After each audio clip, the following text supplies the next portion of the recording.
sold out. The building is completely sold out. You know, and I am really, really, really excited to host this game in front of our fans.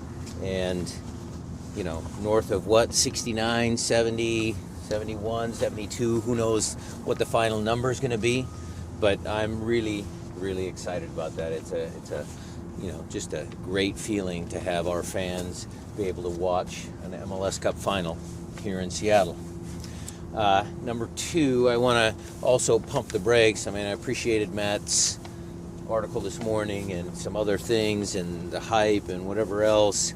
I want to make sure that we understand that this isn't finished yet, that we still have a game to play. Just because we're here at home and, you know, favorites, not favorites. Toronto is a very, very good team. And you saw what Greg did against Atlanta, some of his tactics, all of that sort of stuff. We want to make sure that the messaging is that this is a great opportunity for us to play in a sold-out building in front of our home fans, and we don't want to screw this up. We want to make sure that we put every effort into the game, the preparation for the game, to make sure that we give ourselves the best chance of winning the game. And then finally, you know, just to put to bed any sort of controversy between Bob and I, there was no controversy there. Bob's a competitive guy, I'm a competitive guy. As I had a chance to reflect on, you know, the last year, you know, I'm starting to reflect on how we got to this point. Atlanta came in the league and Tata did a really good job. Bob did a tremendous job this year with his team to set the points record. And what that does in many ways is it makes me a better coach, or the regular coaches in our league, it makes them better, because as we push the level of this sport in our country, Almeida in San Jose, you know, Gio's done a good job down in Portland. All of the rise in the quality of coaching makes us all better. And I think playing against LAFC, I think we were razor sharp in our preparation. The players were razor sharp in how they viewed the game. And so, I know Bob's not like this, he won't take credit for it, but, you know, the standard of his team raises the standard of our league. And I think that's important. I think it's important for all of us to always keep pushing. We're not, you know, we're not going to be happy if we can't go on the 10th and come out with a good performance. Regardless of the outcome, I want my team to play at the highest level, the level that we all saw during the last match. That's our goal for the game for MLS Cup. Okay? Well, he might not have, you want to put it to bed, but I mean, was he complaining about anything as far as officiating? Nope. That game was actually, I'll talk about the refereeing, Jada. Thank you for bringing that up, because I thought Jair did a good job. Because here's what coaches want. Okay, you could say that fouls here, fouls there, as long as he's consistent. So he let that first shoulder charge with Arriaga go, and then he continued the game in that fashion. He let the players decide. And yes, there were some moments where maybe in a different game somebody would have called that a foul. That's up to somebody else's judgment. But what Jair did really well is he was consistent from the minute he blew the whistle till the end, and I appreciated that. You talk about how the building is sold out. What do you think that having MLS Cup and, you know, a 70,000 seat building full for this match will do for the soccer enthusiasm in the city and building more soccer fans in the city? Well, I think we have a ton of them. Obviously, tickets went out really fast. But, you know, Atlanta's a big building. Ours is a big building. It would have been a great atmosphere at the bank. It would have been a good atmosphere. I mean, we've been to Toronto. It was a good atmosphere there. So, you know, soccer, you know, to my point about the coaches, we're getting these high-level coaches coming to MLS. We already have high-level players here, and, you know, our sport is is a growth sport right now. The Sounders haven't hosted MLS Cup. You guys did host a couple USL Championship games. I was looking back at the 2007 game was here. What do you remember about that? Is there any comparison to the level of excitement and hype and all that? Well, watching Craig Tomlinson take his shirt off and run down the field after he scored the fourth goal was pretty exciting. He was excited.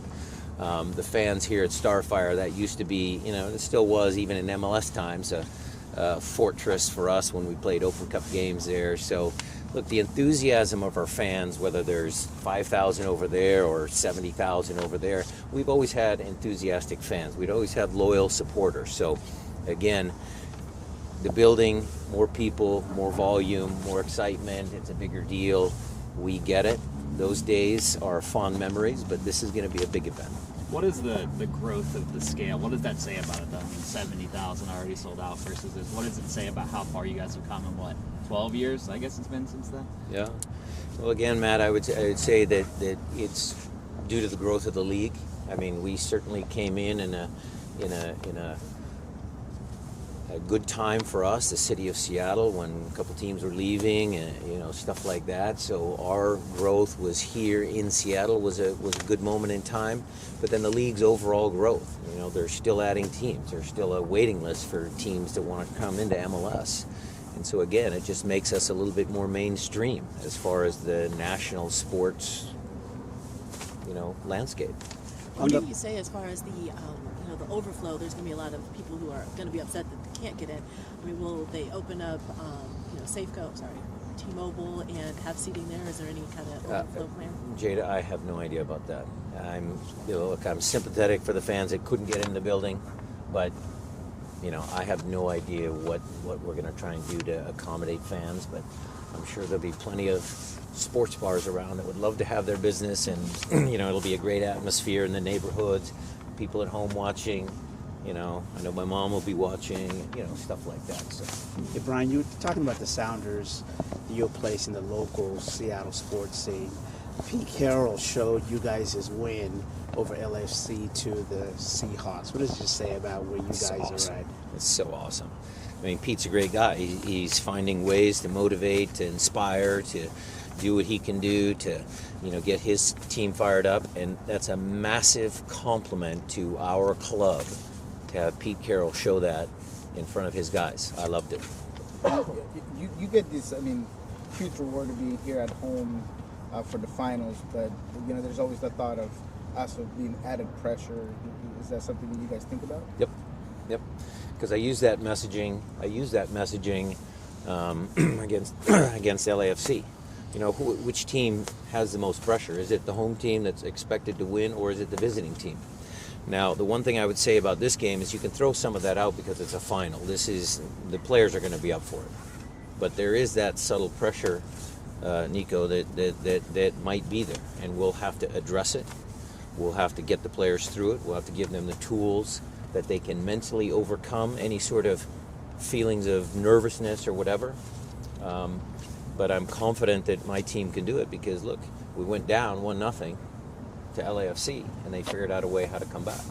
Brian, how do you message the distractions to the players that come with, a final in terms of, what? Well, we'll try and get all the ticket requests out of the way already by the weekend. The lead up to the game, all the media requests for MLS Cup, we've been there before. We understand it. We know it. We'll message them. The PR staff is going to do a tremendous job of making sure that the important people are taken care of, yet we also understand that the players need to focus on the game for sure. You played Toronto back in April. You got the 3-2 win. What do you remember about that game that you can apply to this one? I'm going to look at that. Obviously, it was a good result. I think Josie had a couple goals. Will had a couple goals. Was it Will? Yeah. Yes. Yeah. I'll have to do a little bit of research, but obviously the games that they've played as of late, they had a really good, stretch of 10 games to close out the season, and then their playoff performances have been very, very good. We don't know if Josie's going to be appearing or not, but what kind of difference does he make out there on the field when he's up top? It's a massive difference. It's like us playing without Raul. For some guys on the roster, this is their third MLS Cup. How important will their experience be? Good. It helps with all the media stuff, knowing what to expect in big games. But then again, I think all of our players have played in a big stage in their careers, whether it's for us, Seattle, or in their national team. So guys will be ready. There was certainly a lot of good that came out of probably watching the tape over if you've done that already. Did anything stand out of what you did against LAFC? Well, without getting into all the specific details, I think overall the team achieved all of the objectives. A, number one, winning the game. B, number two, the defending. And number three, the attacking movements that we worked on, that we messaged them. The players were able to execute in those areas, both offensively and defensively. And they made that game. They were the ones that won the game. Think about that 2017 final. I know you weren't obviously very happy at the end of that, but did it cause you to rethink some of your philosophies about the way you approach games or anything like that? And is there anything that you think you learned from that you've been able to use these last couple of years? 2017 final was, obviously not a good moment for us. We didn't play up to our potential. Yeah, there was things that I reflected on there, substitution patterns, all of that sort of stuff. The goal that they scored, how did they score it? Was a transition moment where we're too high up the field. I remember thinking to myself, okay, look, we're almost playing with house money.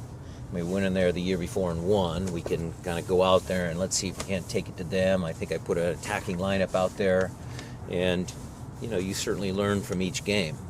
I think the interesting thing about this is it's a grudge match. It's 1-1. And now they're here. And you can't take Greg lightly because he's going to do the best job he can to get his team prepared. So a little bit different. Certainly a few years in between. But I'll certainly reflect back on the 2016, 2017 games to see if I can't learn anything. You mentioned the defending against LAFC, and one of the people that your players mentioned was Raul. Has he improved as a defender, or did he just stand out? I think he always had it in him because he's a team guy. But the actual how he pressed, when did he and Nico press as a tandem, where we wanted to push LAFC, I think he followed the game plan very well. Nico is very important for you guys as a leader at all times, I would imagine. But was there any time this season or any moment that you can sort of pick out that shows his leadership, or time that he was especially important for what you guys have done? Well, one of his best contributions was that first day when he walked in, and normally we had music playing when we came back in from warm-ups. And he went over to the machine and he went, boop, and music shut off. And he goes, we have to concentrate, total concentration. So in the locker room prior to LAFC, there was, some good chatter going around. All the players were pretty into it. I could tell that they were ready to go. And Nico was saying, okay, look, let's stay calm. Let's make sure we're focused. Let's make sure that we get our stuff done. And it's just those little moments of when he carries a big voice in the locker room. Maybe it's, hey, Ari, let's get this today. Let's slow down a little bit here. Let's don't get too fired up. It's those moments that are normal moments for us now because he's been here, but they're big moments. As someone who's been affiliated with this scene for so long, you've seen it kind of from the ground up, all the ups and downs. What does it mean to you to personally be here hosting this game? Did you ever think you'd see anything like this? 70,000 people, the whole city going crazy. Well, I believed that if we ever brought MLS Cup here to Seattle, we'd fill the building. There was never a doubt in my mind. Not the way this club has been run, not the way the energy in the city. There's just no way that wasn't going to happen. So again, I'm just so proud of the guys for making it happen, and I'm proud of the organization. It's been great. You not only filled the building, but you guys also crashed the site selling the tickets. What does that say about the sport? Well, it means some IT guy's going to get fired somewhere. Oh. I'll let Alex and those guys. Alex told me about it. Again, the demand for the tickets was that high. Crashed the site. Again, it's just another symbol of people are fired up about this game. Brian, what does it mean for Nathan Hale High School graduate to stand here in front of us and talk about bringing 74,000 people? Yeah, well, it's kind of awkward when you get some of the stuff, the media stuff about yourself. You guys know me by now. The team I have, Gonzo, Jimmy, they're in there today preparing. Precky's flying back from his coaching school. Tommy's, always got the goalkeepers fired up. The support staff. We had a good regen center regen session today at the Bellevue Club. I mean, all the sports science guys are doing their job. I mean, I got a really, really great group of people behind me. So it's easy for me to stand here and talk to you guys because I like talking about them. As a Seattle guy, again, who can probably relate to this, how has Jordan Morris kind of approached the role as kind of this homegrown hometown hero? And how big is this moment for him? Well, you'll have to ask him for specifics, but I think he does a great job because what he does is he has a serious disease and he has to control that and live with that, and he goes out of his way to help other kids deal with the same thing that he's had to deal with. So he's a very good ambassador, and it seems like he's become okay with some of his notoriety. He's a shy kid. He's a nice kid, but he's dealt with it. What did you see out of Javier Arriaga in this game against LAFC? He was great. Next man up. We talk about that all the time. I think he played well. And now I'm guessing it puts you in the position to, if Roman is healthy, you're going to have to make a coach decision. Is that based on strategy, on the week, on... Be based on a lot of things, Nico. Same like Victor or Jovan Jones or, Nuhu or Brad. It all goes in my job's not easy sometimes, especially when you're making personnel choices. Was it a tactical decision or was it an injury as far as with Roman? We felt Roman wasn't quite 100%, so better not to risk him, and better to put a guy in who's 100%. And also with tactics or the way that you approach this, I mean, you mentioned the entire staff that you have, and the time frame to get ready for the finals is about the same as 2017 and 2016. Does it feel any different as far as the way that you're having to prepare right now, since it's single elimination? I mean, has that part changed as far as going into the No. I mean, look, we have enough time. We already have our schedule planned. I mean, we were already doing the schedule on the plane right back from LAFC, depending on the outcome of the game the next night. So we had both scenarios already planned, and we'll try and make it as normal as possible for the players, just so they get into their routine. And 12 o'clock on Sunday, we'll kick off and we'll go from there. Speaking of the outcome of the game, obviously you watched the game. Just what were your thoughts on the Atlanta-Toronto matchup, and would you allow yourself to kind of soak in that you were going to be hosting? I was just at home with my wife. We were just watching TV like a lot of other people, but I was pretty fired up when De Leon scored the goal. I mean, it was a great goal. So, we were happy, and then they were able to close it out. So, good for Greg. Good for Toronto. What are 2 or 3 things you appreciate most about your general manager? About my general manager, the guy standing over there working, he's working hard. I mean, again, I can go up as well. I mean, I have great bosses. I mean, Garth's a good boss, Adrian's a good boss.